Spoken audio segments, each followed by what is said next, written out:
I remember the day she said it like it was yesterday. We had been together for years. Years I thought were filled with love, trust, and shared dreams. I had invested myself completely, in ways I didn't even realize I was doing. Then came the comment that would unravel everything. "I want the biggest," she said, smirking at me in the dim light of our bedroom, her tone teasing but serious.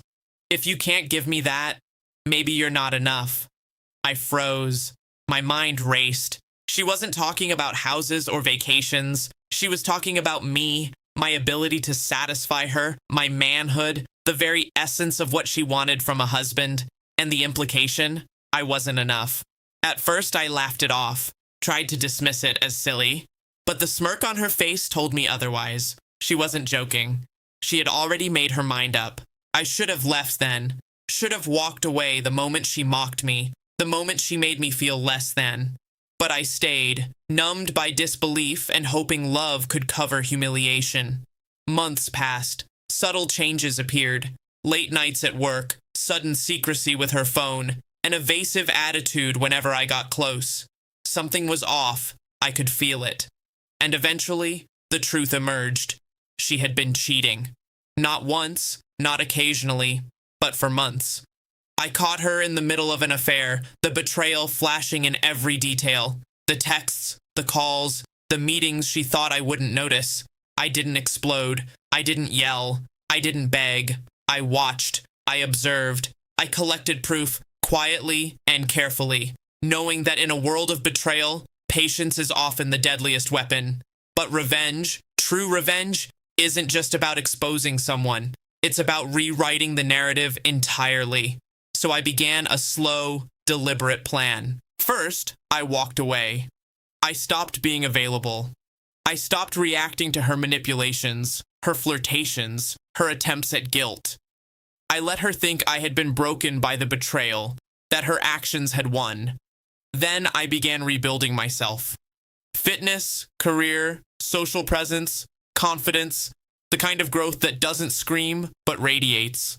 Slowly, quietly, I transformed into the man she had underestimated, the man she had mocked as not enough. But here's where the irony began. Her best friends had always been part of our circle, friendly and supportive, or so I thought. Over time, as I grew into myself, I realized their eyes lingered longer than necessary during gatherings. Their smiles carried a subtle curiosity, and their conversations? Often they circled around me, but not in ways I expected. They didn't talk about her. They talked about potential, strength, charisma, the qualities I had quietly cultivated while she was busy undermining me. It was subtle at first. A lingering glance, a compliment, a joke shared with me alone that she didn't hear. But soon it became undeniable. Her best friends admired me, and admiration turned into something else. A flirtation, a desire, a recognition of worth she had never acknowledged. The moment I realized the power shift, I didn't act out of arrogance. I didn't gloat. I simply let it unfold. Let her see. Let her feel the gravity of underestimating the very man she had once mocked. Her best friends began seeking my company more, inviting me to dinners, asking for advice, laughing at jokes she had thought only she could appreciate. And with every smile, every subtle touch, every whispered conversation, the jealousy built in her chest. It was beautiful, in a quiet, ironic way. She had demanded the biggest, and now the very women she trusted, who had laughed alongside her, found me far more captivating than she ever had. When she noticed, her face went pale. "What's happening?" she asked one evening, voice tight. "Why are they acting like this?"